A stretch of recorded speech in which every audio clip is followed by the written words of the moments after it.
Wow, she's really pretty. What's going on, guys? So today I have the RTU Hitbox, and you might be wondering, how good is it? Is it better than the B1-PC? And should you buy it? Let's talk about it.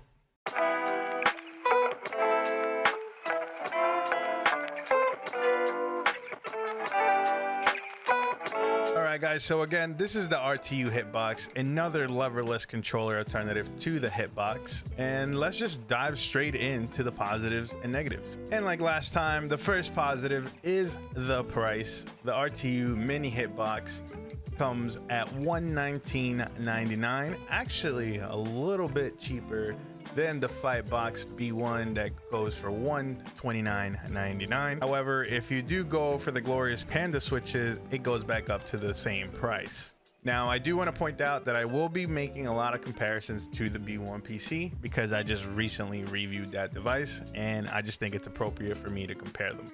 Now, the next positive that I want to talk about this device is that you can customize it a little bit more than the Fightbox B1. As I was just saying, you can actually get the glorious Panda switches, but on top of that, you can get the speed silver switches that it normally comes with. You can get the black switches that the Fightbox comes with, or you can even get reds. And on top of that, you have way more color selections on the buttons themselves. Now, the buttons or caps are gamer finger caps, which actually do feel a lot closer to arcade style buttons like San was. Like, at least the feel on top of them do. So if you do prefer that, again, you might like these, but you can actually order the gamer finger caps and put it on the B1-PC. So it's not like, oh, you have to get this to get that feeling. Now with the B1-PC, you can only choose black, white, or red caps at the top, and there's no selection for the switches themselves. You get Cherry MX Blacks, and that's it. You want to change the switches, you're going to have to do it yourself, which is something that I actually recently did. I have a whole video on that. I recently just upgraded the switches to silver speed switches that came pre-lubed. Link in the description for that if you guys want to check it out. Okay, the next positive is ease of use and user friendliness. As you can see, this has a little screen on it. Now, this screen actually tells you a lot of information. It tells you what input mode it's on, what turbo mode it's on, what the directional buttons do, whether it's using D-pad or analog, and it also tells you what SOCD you're using. Now, right off the box, it comes in X input mode, so you just plug and play into your PC and it works right away. It also comes on the neutral SOCD, which is the one that Capcom wants you to use for Street Fighter 6 and all their tournaments. And this screen is ultimately very helpful. There's nothing like this on the B1-PC. If you're trying to switch modes or what the D-pad does, you got to hold the function key and switch it yourselves, and you're pretty much just guessing what it's on. With this, it tells you right there. If anything is wrong with any of the switches themselves, you're going to be able to see that it's not activating on the little screen. You're going to see that it's not lighting up. You know, if it's faulty or anything like that, you can see it right there on the screen. And I'm actually going to talk about that in the negatives. However, unlike the B1-PC where it has all the buttons laid out for you, you kind of got to guess what the buttons at the top do. Now, from left to right, it's turbo, back, start, home, left stick, and right stick, or L3, R3. If you want to change what input mode it's on, you just have to hold one of 3 buttons to change it, from X input, direct input, which is PS3, or Nintendo Switch. So yes, this works on the Nintendo Switch natively.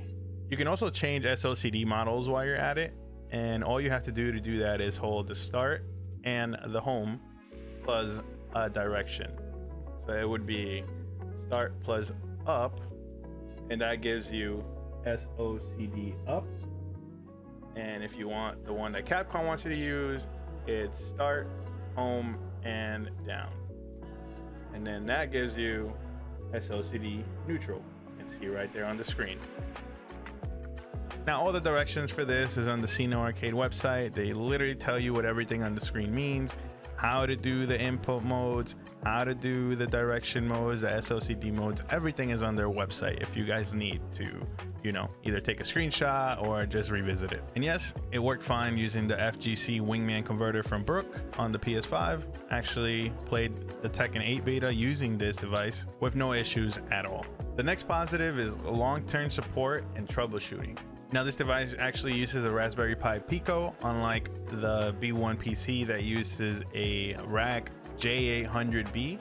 The Pico actually has way more support, and the board itself has the GP2040 software installed. And if you ever find yourself needing help with the software or you have any troubleshooting issues, there's actually a whole Discord intended for the Pico, or just leverless controllers in general. There's open stick community on Discord. And the last positive that I want to talk about is the size and portability. Just like the B1-PC, this device is extremely small, smaller than the B1-PC, and super portable. I mean, look at this thing. It literally fits in my pockets. If you have cargo shorts, you can literally just pop this into your pocket and be on the go. But no, please don't do that. It's only slightly thicker than the B1-PC, but it is a lot smaller. As you can see, the B1-PC pretty much swallows it. Now, that might not be a positive for some, and you know, I'm actually going to talk about that at the end. All right, let's dig into the negatives. Now, with this first one, I was kind of unsure if I wanted to put it in the negatives. I was a little indifferent, so I'm leaning more into this being something neutral. But I do think it's a bit of a negative, and that is the ease of disassembly for the device. Now, unlike the B1-PC that uses a standard Phillips head screw, the RTU Hitbox actually uses a hex screw. And I don't know about you guys, but in my opinion, most people have a Phillips screwdriver just laying around. You ask somebody, hey, can I have a hex screwdriver? They will most likely say no. Luckily though, I have an iFixit kit and I had the head to start taking this apart. Now, that's not the only thing that is different than the B1-PC. It actually takes a little bit more work, and in my opinion is a bit less user friendly to start doing this, especially if you're not used to taking things apart. You do require a lot more patience and to be a lot more careful.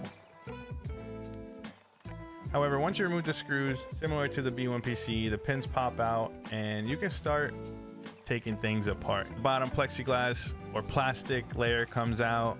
You can remove the little bit of foam that it has down there. The top layer comes out as well. But this is where things get a little bit more complicated, right? Not some rocket science or anything, but if you want to get down to where the actual board is, you have to remove every switch, because this is actually holding on to that white piece of plastic. And if you don't remove this, the board won't fall down, because it actually falls through to the bottom. So that does involve taking out every switch. And you know, like I said, if you're not savvy with all this stuff, you might accidentally bend the pin on the switch themselves, and you would have to get replacements from Amazon or somewhere else. So that's why I'm putting that in the negatives. Okay, so the next negative is something that I said earlier I will talk about again, and that is the size of the device. Now, this is more of a personal thing for me, but like I said, this device is extremely small. If you play with it on a desk or anything like that, like a keyboard, then it's no issue. But for me, I like to play on it, and I have to move back for this. I like to play on it, you know, by having it on my thighs, you know. But since it's so small, for it to be comfortable, for me not to feel like it's gonna fall, I have to put my legs together. And I don't have the smallest legs in the world, you know. I got some chunky boy thighs, okay? So I have to sit with my legs a little bit tight. Compared to my B1-PC, you know, I can sit with my legs pretty spread out. It's there, it's comfortable, I have no issues. The RTU, I can't sit in this position, you know. I have to bring my legs in, and to me that's just a little uncomfortable. We got the jewels a little tight down there, you know what I'm saying? So for me personally, that is a negative. The B1-PC is already very portable, so I don't need anything even smaller than that, to be honest. The last negative I want to talk about is quality control.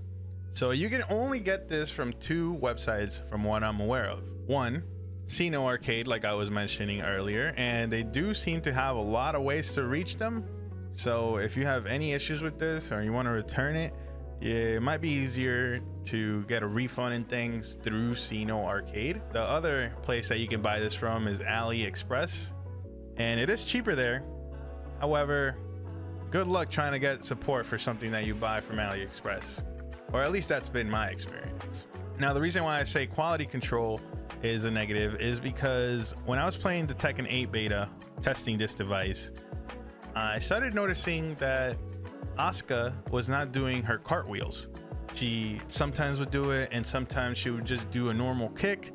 And I was like, what the hell is going on? And this is where I mentioned earlier that I would talk about the screen again. Thanks to the screen, I was actually able to see what was wrong with the device. And it turns out, now I didn't get to record it when it did happen, so I'm just kind of recreating it here on the screen. But what was happening was it was blinking in and out. It was not, you know, staying on like when you hold the other buttons. So yeah, it came like that from the box. The switch maybe wasn't put in all the way right or something, but yeah, it was a little bit faulty, so I had to take that out. But at least the screen told me that what was wrong. So yeah, not doing it now. I took it out of the socket. You know, quality control may be an issue for these. So that was the review for the RTU Hitbox. Is it better than the B1-PC? Well, there are some positives over the B1-PC. For instance, the screen, which tells you what mode you're on and everything, so you don't have to keep guessing what mode, what input and everything you're on. And the software and the support for the Pico is better than the J100B. However, for me personally, I'm still going to be using my B1-PC because I just upgraded the switches inside the B1-PC to speed silver switches, and I just feel really comfortable playing with that device on my lap. If you guys like the video, make sure you DP that like button in the face, maybe even subscribe, and I'll see you guys in the next video.